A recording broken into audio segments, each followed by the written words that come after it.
Atos, capítulo de número 5, dos versículos 12 até o versículo 16, eu lerei. Os irmãos acompanharão aí em suas Bíblias.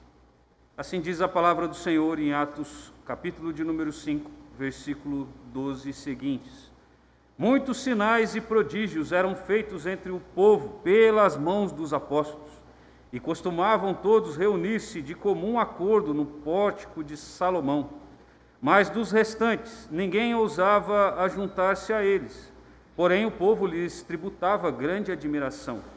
E crescia mais e mais a multidão de crentes, tanto homens como mulheres, agregados ao Senhor, a ponto de levarem os enfermos até pelas ruas e os colocarem sobre leitos e macas, para que ao passar Pedro, ao menos a sua sombra se projetasse em alguns deles. Afluía também muita gente pelas cidades vizinhas a Jerusalém, levando doentes e atormentados de espíritos imundos, e todos eram curados. Os irmãos podem se assentar. Vamos orar mais uma vez ao nosso Deus. Poderoso Deus, a Tua palavra foi lida, e ela por si só é mais do que suficiente para mudar aquilo que precisa ser mudado, Deus, em nossas vidas. Rogo que Teu Santo Espírito venha pairar sobre nós, trazendo a interpretação correta da Tua palavra e aplicando a Tua palavra em nossos corações, de forma que venhamos a praticar tudo aquilo que venhamos a aprender hoje. Esteja falando também ao coração daqueles que estão nos ouvindo, também através do mecanismo do YouTube, que o Senhor também derrame da Tua graça sobre a vida de cada um. É o que nós oramos em nome de Cristo Jesus. Amém. No ano de 2002, a revista Veja fez uma entrevista com um candidato, que já falecido, né? O candidato Enéas. Enéas era muito conhecido, um candidato extremamente folclórico, né? E nessa entrevista foi perguntado ele para o Enéas, o candidato Enéas, sobre uma proposta que ele tinha sobre a construção de uma bomba atômica, o Brasil produzir uma bomba atômica. E aí perguntaram para ele, até porque muitos estavam, vamos dizer assim, tirando sarro do Enéas por causa disso, assim, mas que absurdo, como assim fazer uma bomba atômica? Então ele passou então a explicar o porquê. Ele falou assim, não, a bomba atômica ela não é para ser usada. A bomba atômica ela não serve para... A ideia não é utilizar, na verdade, a bomba atômica. A ideia é o quê? É nós termos aqui um poder de persuasão com relação às outras nações. Então a ideia era o seguinte, não mexam com a gente, não venham invadir o nosso país, porque senão a gente lança bomba em vocês.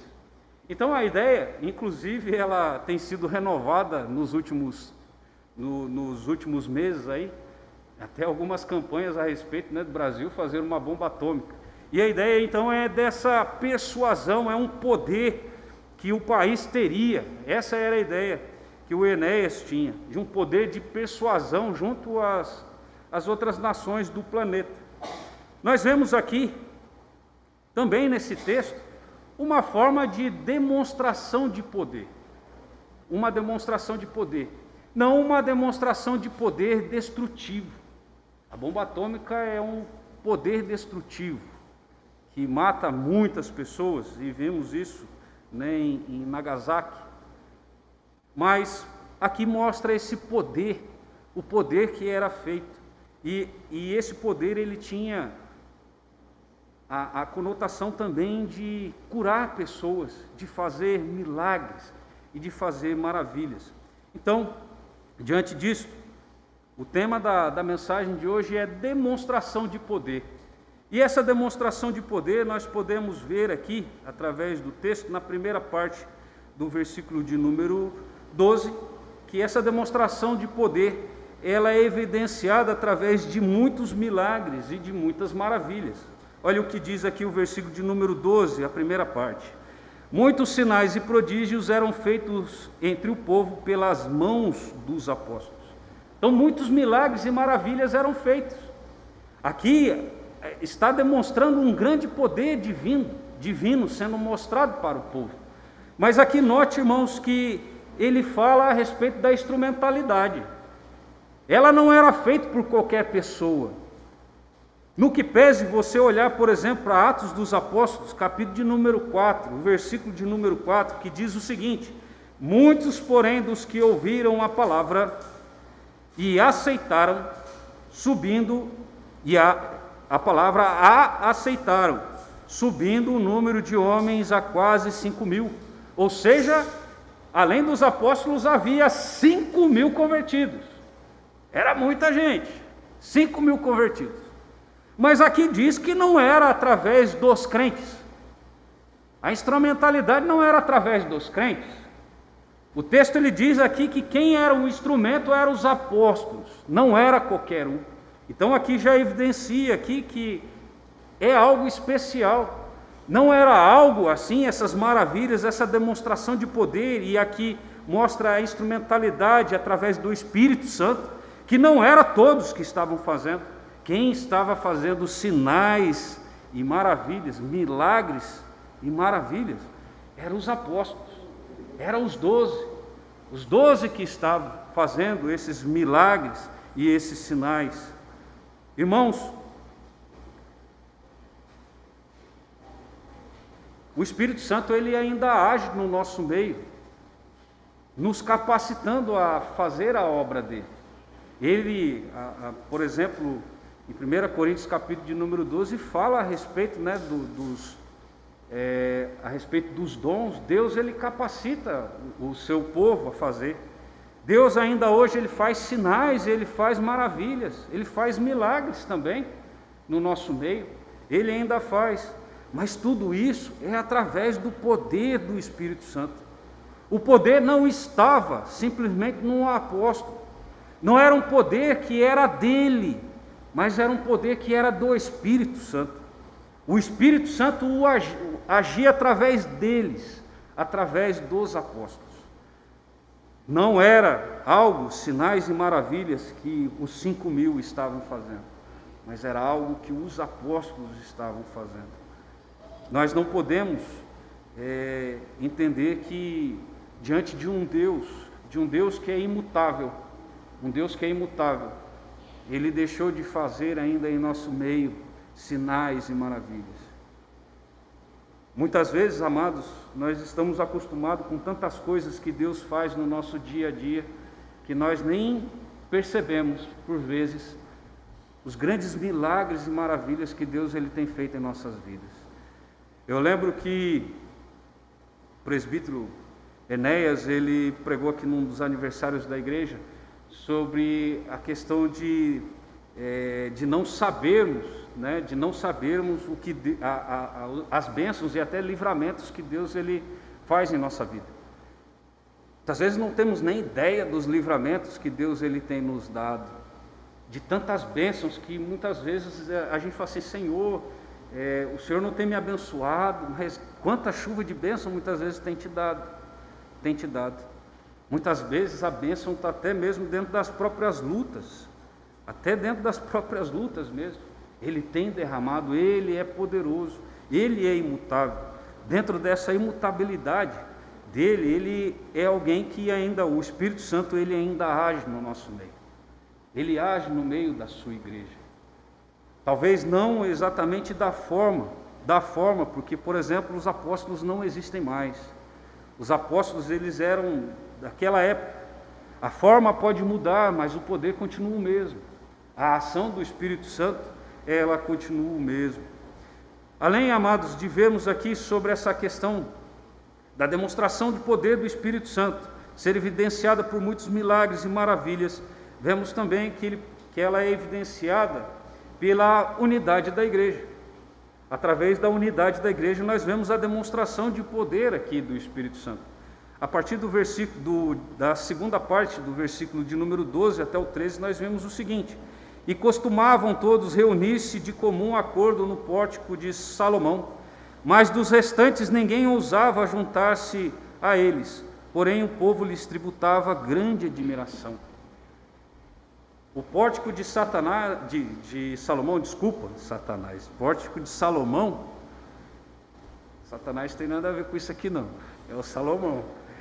O pórtico aqui de Salomão era como que se fosse uma coluna, uma das colunas, fala que é uma das colunas oeste do templo de Salomão, até porque as pessoas não se reuniam dentro do templo. Dentro do templo era lugar de sacerdote, o santo dos santos, do sumo sacerdote. Então não havia adoração dentro do templo, por exemplo, como nós estamos aqui. Então, assim, as reuniões, a leitura, muitas vezes, da Torá, da lei de Deus, ela era feita fora do templo, no pórtico, nos pórticos que existiam. Não era dentro do próprio templo. Então, eles reuniam. E aqui, note que ele fala aqui, ele fala que costumavam todos reunir-se. Todos reunir-se. É certo que Lucas, que escreveu, ele não estava lá com um caderninho para anotar ali os 5.000 nomes, né? Fazer chamada lá para ver se os 5.000 estavam lá. Mas note que a igreja inteira ela tinha a necessidade de estar reunida. A igreja inteira ela tinha essa necessidade de estar reunida. É fato que não existiam templos, por exemplo, na época dos apóstolos, como nós temos aqui hoje. Eles se reuniam nas casas. Algumas sinagogas que se convertiam acabam usando a própria sinagoga, mas a sinagoga não era um templo. A sinagoga era uma casa, muitas vezes para poucas pessoas. A sinagoga muitas vezes era menor do que, por exemplo, a nossa congregação. Era o comum das sinagogas serem pequenas, não grandes sinagogas. Então, o povo sentia essa necessidade de estar reunido. Irmãos, nesses momentos que passamos aí de pandemia, estamos na verdade ainda em pandemia, muitos falando até em questão de segunda onda, mas temos visto, por exemplo, que muitas pessoas parece que perderam o interesse, por exemplo, de congregar. Parece que já não tem aquela necessidade mais de estar buscando ao Senhor. Irmãos, isso revela essa questão do esfriamento, se realmente eu sou do povo de Deus mesmo ou não. Uma pessoa, por exemplo, que não sente necessidade de adorar ao Deus, ela tem que questionar-se. Será que o contato que eu tenho com Cristo ele é intelectual? Será que o conhecimento que eu tenho de Cristo ele é intelectual ou ele de fato é o meu Deus? Porque se de fato ele é meu Deus, eu sinto necessidade de adorá-lo.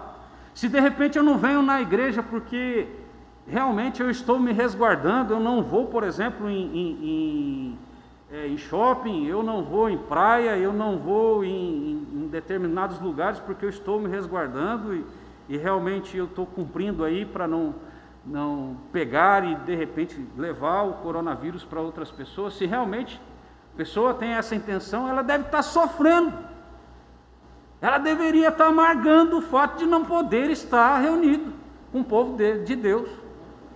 Não lá numa situação assim que para mim tanto faz, tanto fez.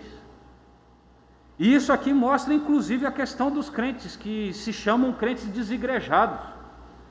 O crente desigrejado, o questionamento até é se realmente é crente, se realmente entendeu o que é a palavra de Deus, no que pese você conseguir adorar a Deus em sua casa através de um culto doméstico, por exemplo, um culto doméstico, você consegue adorar a Deus através dos elementos de culto que existem, mas se não tem interesse, por exemplo, de estar reunido com os irmãos, se isso não faz falta para você, que está em casa, você deve refletir a respeito. Será que realmente Cristo é o meu Salvador ou eu sei intelectualmente que Ele veio ao mundo, Ele morreu? Porque muitos sabem de forma intelectual isso. E a intelectualidade, ela não faz verdadeiros cristãos simplesmente por conhecer os fatos de Cristo, os fatos do que Ele fez. Muitos falam a respeito de que até tem Cristo como Salvador da sua vida, mas vivem como se Ele não fosse. não tem interesse. Irmãos, esse texto ele tem que falar muito ao nosso coração, principalmente nessa parte, e principalmente você que me ouve, que o teu coração esteja ardendo de vontade de congregar com o Senhor, mas que você não está por impossibilidade, mas que o teu coração esteja ardendo de vontade de estar aqui. Senão, que Deus ele fale ao teu coração, porque quando o Espírito Santo ele toca os nossos corações e nos traz a Cristo, nos revela o que Cristo ele fez naquela cruz, pagando algo que era impagável a cada um de nós. Os nossos pecados eram impagáveis, e somente Yahvé, que era o próprio Deus, ele veio e encarnou para que fosse possível algo que era impossível para o homem, que era salvar a sua vida.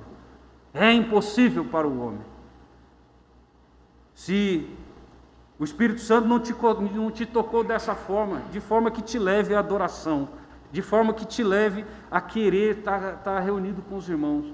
Por que reunido com os irmãos? Porque aqui está a bênção do Senhor, porque aqui você pode ministrar ao coração das pessoas, porque aqui o Espírito Santo vai te usar através dos teus dons, você vai edificar a vida dos irmãos, você será edificado pela vida dos irmãos também. 5.000 pessoas estavam reunidas no pórtico de Salomão.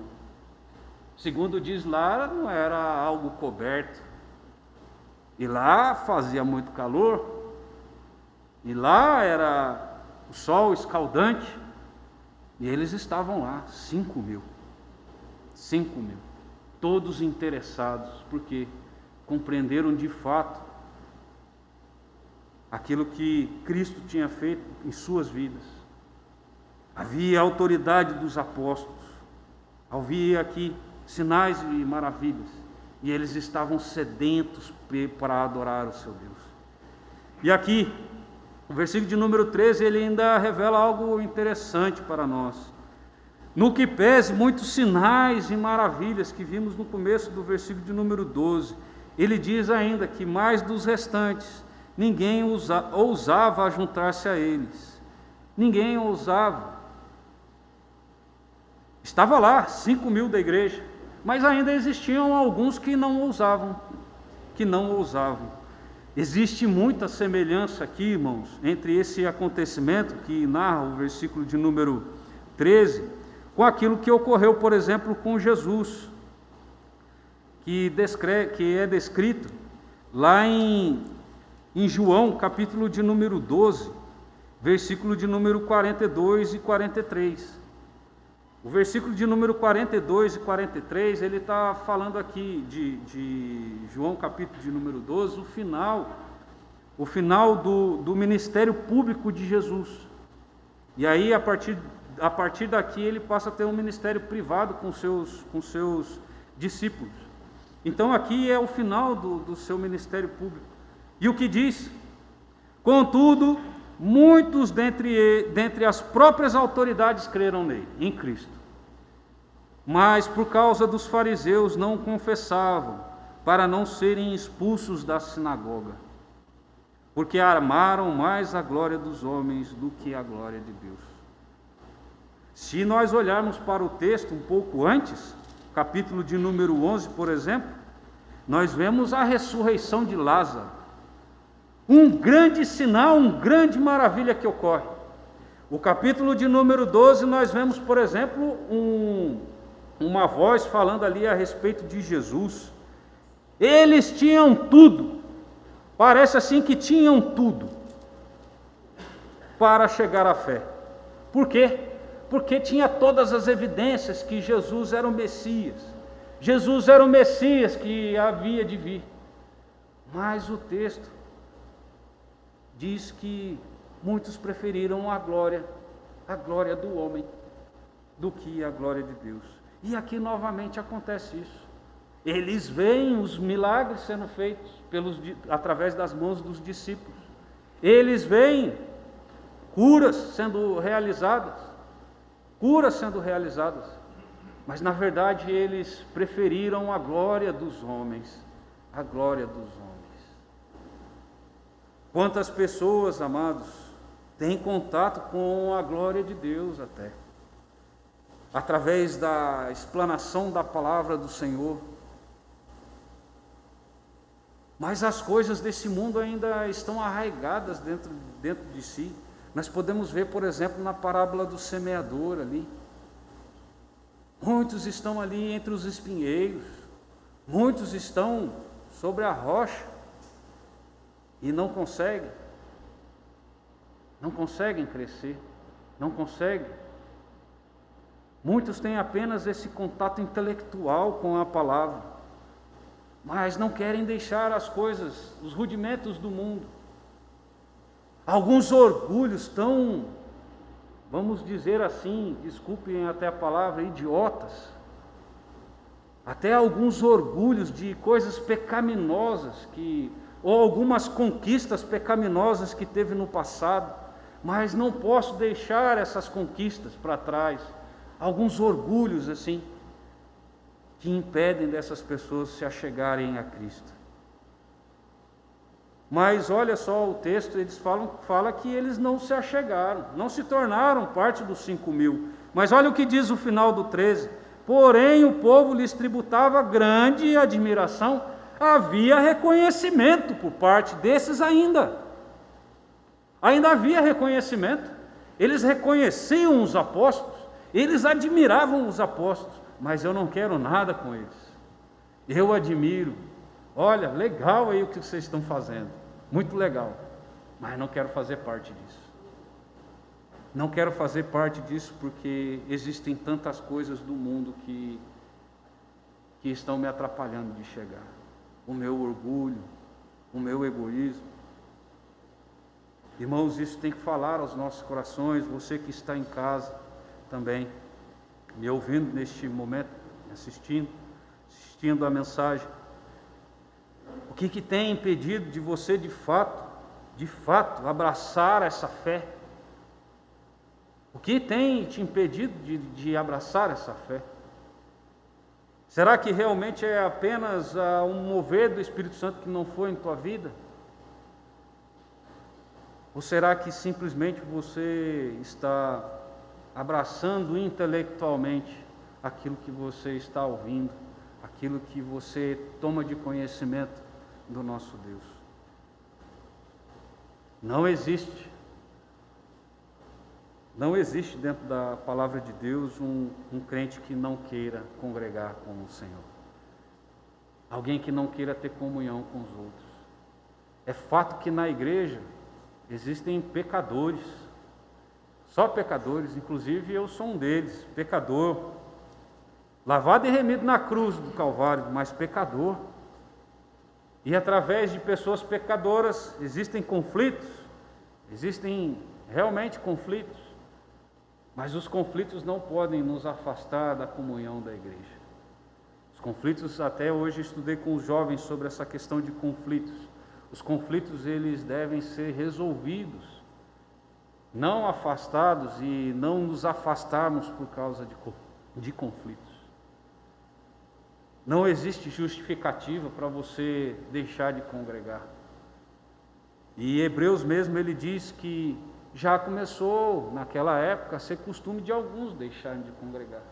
E ele ia lá e chamava essa atenção. Não deixe de congregar como é costume de alguns. Não deixe, meu irmão. Você que está me ouvindo em tua casa, que em nome de Jesus o Espírito Santo venha arder no teu coração de forma que você tenha um desejo ardente mesmo de estar aqui conosco. Que Ele toque o teu coração para isso. Mas além de vermos aqui a respeito dessa demonstração de poder do Espírito Santo, ela ser evidenciada pela unidade da igreja, nós vemos também que ela é evidenciada pela autoridade dos apóstolos, versículo de número 14 e 15, e diz assim: e crescia mais e mais a multidão de crentes, tanto homens como mulheres agregados ao Senhor, a ponto de levarem os enfermos até pelas ruas e os colocarem sobre leitos e macas, para que ao passar Pedro, ao menos a sua sombra se projetasse em algum deles. Lucas, então, ele perde a conta. Lucas ele contou até 5.000. A partir daí ele perde a conta. Ele já não registra mais a quantidade de pessoas que havia na igreja. De 5.000 ele fala assim, agora é multidão. É multidão. Ele fala mais e mais a multidão de crentes. E algo interessante aqui no texto é que normalmente não se fala em multidão de mulheres no decorrer da palavra. Se você for ver, por exemplo, lá na multiplicação de pães, ele fala lá a respeito de homens. Na segunda multiplicação também. Ele fala assim, fora mulheres e crianças. Então assim, lá não é contado, por exemplo, a mulher. Era contado o homem, e era costume da época. Era costume. E na Bíblia você vê. E aqui ele dá essa ênfase. Olha, não era apenas homens, mas multidão de mulheres também. E a ideia principal, eu vejo aqui na palavra a respeito de falar dessa multidão de mulheres, era porque o costume era a mulher ter a religião do seu homem, do seu marido. Essa era o costume. O marido ele se convertia, a família ia junto. Mas aqui a ideia que passa que era possível de que mulheres estavam se achegando e os seus maridos não. Por isso até mesmo dessa questão dessa ênfase. A ênfase em falar em multidão de mulheres. Elas estavam, todos eles, essa multidão, tanto de homens quanto de mulheres, estavam agregados ao Senhor. Faziam parte do povo de Deus. Estavam juntos. Tinham essa necessidade de estarem juntos. E aí, versículo de número 15, mostrando aí essa questão da autoridade dos apóstolos, ele fala, a ponto de levarem os enfermos até pelas ruas, e os colocarem sobre leitos e macas, para que ao passar Pedro, ao menos a sua sombra, se projetasse em algum deles.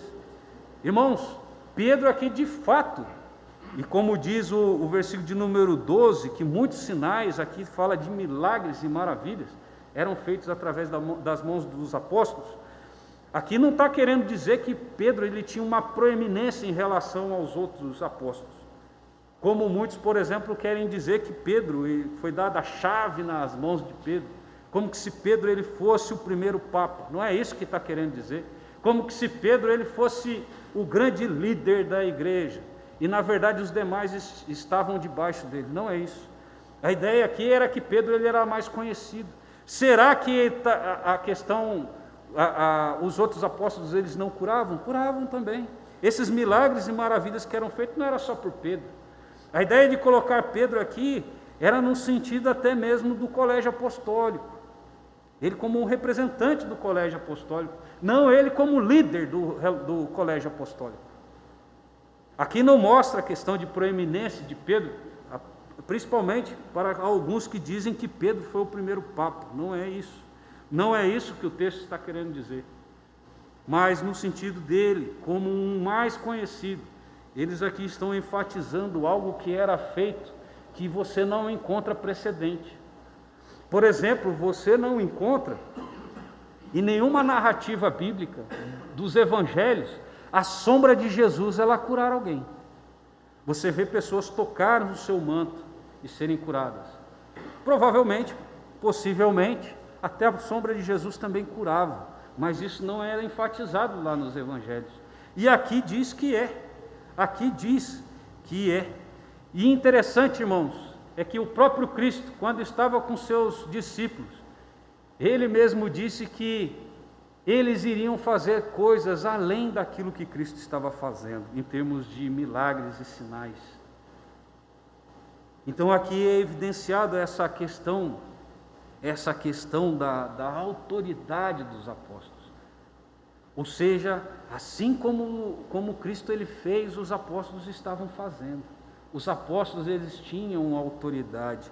Eles estavam mostrando aqui que eles de fato estavam representando a Deus. Eles tinham sido chamados por Deus. E aqui quando ele fala, o versículo de número 15, a ponto de levar os enfermos até as ruas e os colocarem aqui nos leitos, a ideia aqui das ruas não era simplesmente as vielinhas que existiam, não. Eram as ruas principais. Os milagres que eram feitos pelos apóstolos, eles eram evidenciados a todo o povo. Não era algo assim que era somente para alguns, não. Era algo público, para todos verem, para que todos fossem e julgassem aquilo que estava sendo feito. Todos tinham condições de julgar. Será que ele está simplesmente com ilusionismo aqui, ou é de fato que está acontecendo esse milagre aí? Será que é? E também, irmãos, algo que salta aos olhos aqui, é quando nós falamos a respeito desses milagres, por exemplo, como a própria sombra de Pedro curando, ele que como esse dom de cura, nós podemos ver através da história da igreja, principalmente dos pais da igreja, eles falando a respeito da cessação do dom de cura. Deus, ele cura hoje em dia, cura. E como nós temos visto isso? Alguns anos atrás nós vimos, por exemplo, o milagre de cura do reverendo Garcia. Esse ano nós vimos aí a questão do milagre da cura que foi feito na vida do pastor Ronaldo. Uma vez que o médico anterior dele disse que se ele passasse por cirurgia ele iria morrer. E ele passou por cirurgia e Deus guardou milagrosamente teu servo. Deus, ele ainda cura no meio do seu povo. Ele é imutável. As formas de agir podem ser diferentes, mas ele é imutável. A demonstração de poder, ela ainda continua nos nossos dias, mas não da forma que era. Por quê? Porque a questão do dom de cura aqui, ela tinha uma ideia revelacional. O objetivo não era a cura em si, mas a ideia da cura era revelar a Cristo. Tanto que o texto ele diz que eram os apóstolos que faziam. Ele não fala aqui que quando passava a multidão dos 5.000, as pessoas eram curadas. Ele fala de Pedro e, consequentemente, também dos apóstolos.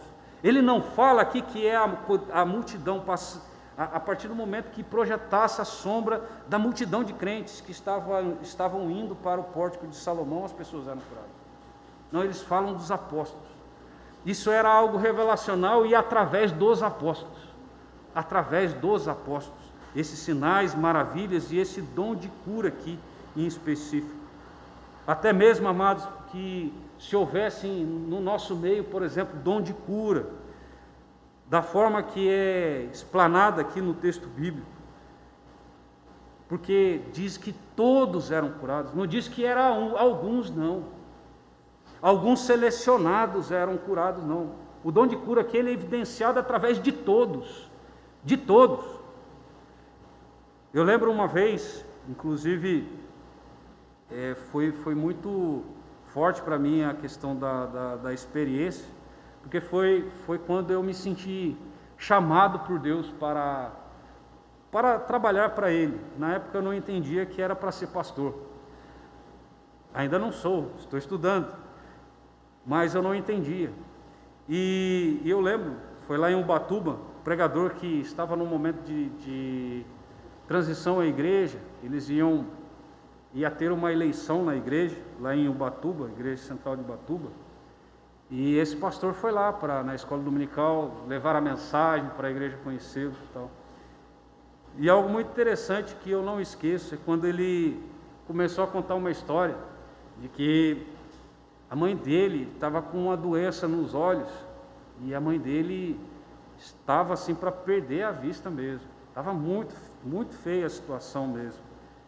E ela já estava até hospitalizada por causa disso. E ele disse que ele estava orando e tal, e foi lá e orou com a sua mãe e tal. E Deus curou a sua mãe. Deus curou, deu essa graça a ele, de curar a sua mãe. Aí ele pegou e falou assim: opa, eu tenho o dom de cura. Eu tenho o dom de cura. Aí ele falou que um tempo depois ele foi lá e tinha um irmão que estava enfermo, também hospitalizado, e ele foi lá e orou pelo irmão. Falou assim: não, vou orar aqui pelo irmão, se for a vontade de Deus aí, vai curar e tal. E aí aconteceu do irmão morrer. Aí o pastor falou assim: então agora eu tenho o dom da morte. Irmãos, o dom de cura aqui ele é evidenciado através de todos curados. Não é de alguns, não. Aqueles que Cristo curou, não foi alguns que Cristo curou. Todos aqueles que se achegavam a Cristo eram curados. Todos aqueles eram curados. O dom aqui, ele se evidencia dessa forma. Se Deus, ele de repente falasse para a pessoa assim, aqui nesse sentido do dom, que não era para orar, eles não iriam orar. Mas aqui nós olhamos que todos eles, não eram alguns, aqui é evidenciado esse dom de cura. Os pais da igreja, no decorrer da história, eles dizem que esse dom, ele desapareceu. Deus, ele ainda curava, mas você não via uma pessoa, por exemplo, que todos que se achegavam a ela, enfermos, saíam curados. Você não vê isso no decorrer da história. Aqui acontecia isso. Aqui acontecia. Irmãos, a forma de agir ali, ela tinha um objetivo específico para a época. Principalmente numa igreja que estava crescendo, que era evidenciar essa revelação de Deus. Ela tinha essa ideia de revelacional. Então, quando nós olhamos muitos aí, falando a respeito de dons de cura, ora, se tem dons de cura, por que então não vai para o hospital, se você tem dom de cura? Se Deus te deu o dom de cura, vai lá para o hospital, cura todo mundo que tem Covid.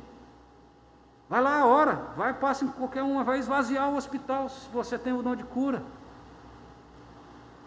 O dom de cura, ele é evidenciado através de todos, não é alguns, mas todos.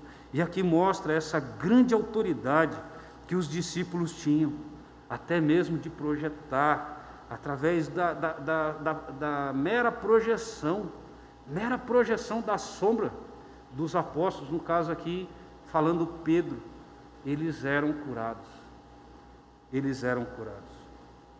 Mas além, amados, de vermos a respeito dessa demonstração de poder evidenciado pela autoridade dos apóstolos, vemos também que ela é evidenciada pela continuidade da obra de Cristo. Versículo de número 16, diz assim: afluía também muita gente das cidades vizinhas a Jerusalém, levando doentes e atormentados de espírito imundo, e todos eram curados. Aqui, os discípulos, eles estão, de fato, mostrando uma continuidade da obra que Cristo, ele iniciou. Cristo, quando ele veio, ele falava, é chegado o reino. Interessante que João Batista, ele pregava que está próximo o reino. Cristo, quando ele prega, ele fala, é chegado o reino. É inaugurado o reino, através da sua vinda, Então, através dos sinais que o próprio Cristo fazia, e afluía grande multidão para Cristo. Não era apenas da cidadezinha, mas de todas as circunvizinhanças, iam atrás de Cristo. Cristo, ele teve fama de forma que as pessoas buscavam ele. O nome dele era aclamado entre as cidades, as pessoas. E olha que eles não tinham Facebook, não tinham WhatsApp. Era apenas de boca em boca. Não tinha lá a questão do jornal. Não passava no jornal das 8 ou das 9 a respeito de Cristo. Mas eram os grandes milagres que ele fazia, chamava a atenção, e as pessoas passavam as informações umas para as outras. Ele tinha essa grande fama pelos seus atos miraculosos, ele ali anunciando o reino. E assim também era feito ali com os apóstolos. Olha que ele fala aqui, muita gente das cidades vizinhas de Jerusalém. Não era apenas de Jerusalém, era das cidades vizinhas. A fama tinha se expandido ali para as cidades vizinhas. Não era algo local, já era algo que estava tomando a região. Mostrando assim que os discípulos, eles estavam dando continuidade na obra de Cristo. Irmãos, e aqui mostra também essa questão olha, ele fala sobre eles estavam levando os atormentados de espírito imundo. O próprio Cristo, na ocasião em que os fariseus falam que ele estava expulsando demônios através do maioral deles, que era o Beelzebu, e ali fala sobre a questão, inclusive, da blasfêmia do Espírito Santo. Nós vemos a questão dos espíritos, eles, diante da majestade de Cristo,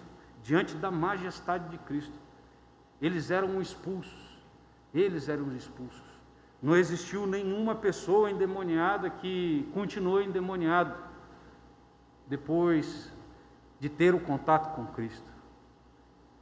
Porque o inimigo foi derrotado na sua vinda, foi derrotado na sua morte. Ele prendeu e pisou a cabeça do valente. É ele que prendeu o valente.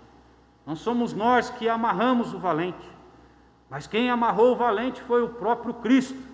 E aqui a continuidade que é dada aqui é através dos apóstolos. Os próprios discípulos estão fazendo coisas que são semelhantes àquilo que Cristo fez, mostrando essa continuidade. Irmãos, quem dá essa continuidade hoje, no ministério inaugurado por Cristo, no reino inaugurado, na expansão desse reino, é eu e você. Cada um de nós que temos Cristo como Salvador da nossa vida. Nós somos os chamados para dar continuidade a esse reino inaugurado na terra.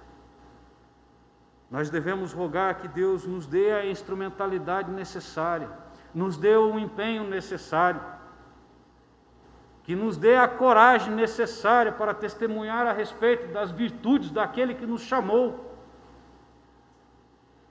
para darmos continuidade naquilo que Ele nos legou, que é a expansão do seu próprio reino. Lá em João, capítulo de número 14, versículo de número 12, ele diz o seguinte: em verdade vos digo que aquele que crê em mim fará também as obras que eu faço, e outras maiores fará, porque eu vou para junto do Pai. Obras maiores. Nós somos chamados para trabalhar para o nosso Deus. Nós somos chamados para pregar o Evangelho a toda criatura. Nós somos chamados para pregar o Evangelho e fazer discípulos de Cristo. Assim como nós somos discípulos dele, ele também nos convoca a pregarmos a sua palavra, anunciarmos as suas virtudes e fazermos discípulos, dando continuidade assim à obra que Cristo começou ali na inauguração do reino, até que ele venha.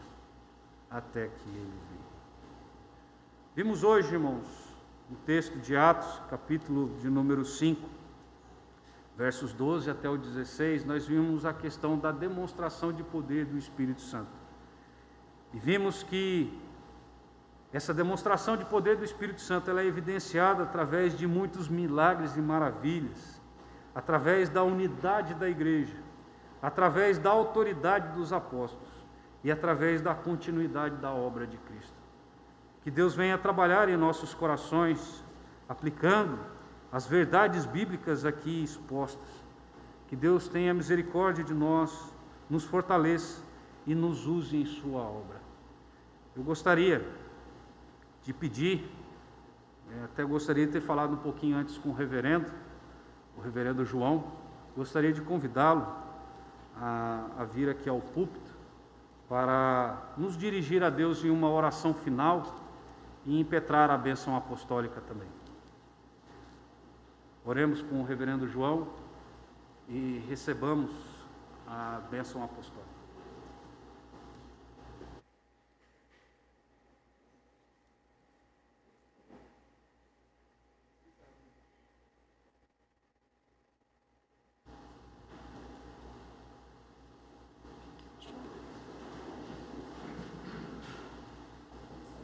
Maravilhoso Deus, nosso Pai Celestial, te agradecemos pela pessoa gloriosa do Senhor Jesus Cristo, nosso Redentor, pela pessoa gloriosa do Espírito Santo, penhor da nossa salvação, nosso Consolador. Te adoro, ó Deus, porque Tu preparastes a nossa redenção em Cristo. E, Senhor Deus, recebe também a nossa gratidão pela Tua santa palavra. Senhor, que examinemos a nossa vida à luz do Teu livro sagrado e que procuremos, Pai, viver uma vida de santidade, uma vida agradável ao Senhor, no poder do Espírito Santo. Senhor, fortalece a cada um aqui, em todos os sentidos, Pai, principalmente na vida cristã. Senhor Deus, que haja em nosso espírito o aquecimento do Espírito Santo, para que a nossa vida cristã seja diferente, Pai. Cremos que o dia do nosso encontro contigo se aproxima e precisamos, ó Deus, estar em harmonia com o Senhor, preparados para a entrada na mansão celestial. Sê com cada filho teu, nesta nova semana, cuida, supre, protege, Senhor, a cada um. Abençoa esta igreja, a sua direção, Pai, que haja verdadeiro e profundo temor de Ti. Abençoa, Pai, aqueles que estão desempregados. Cuida deles, Pai, suprindo-lhes as necessidades, e que eles confiem em Ti, e que haja a manifestação sobrenatural do Senhor. Nós oramos, Senhor Deus, nos lembrando ainda do nosso país neste dia de eleições, e particularmente aqui do nosso município de São José dos Campos. Senhor Deus, que a Tua boa mão esteja atuando para o bem deste povo, amenizando os sofrimentos deste povo. Oramos, ó Pai, na mediação gloriosa e eficaz e única do Senhor Jesus Cristo.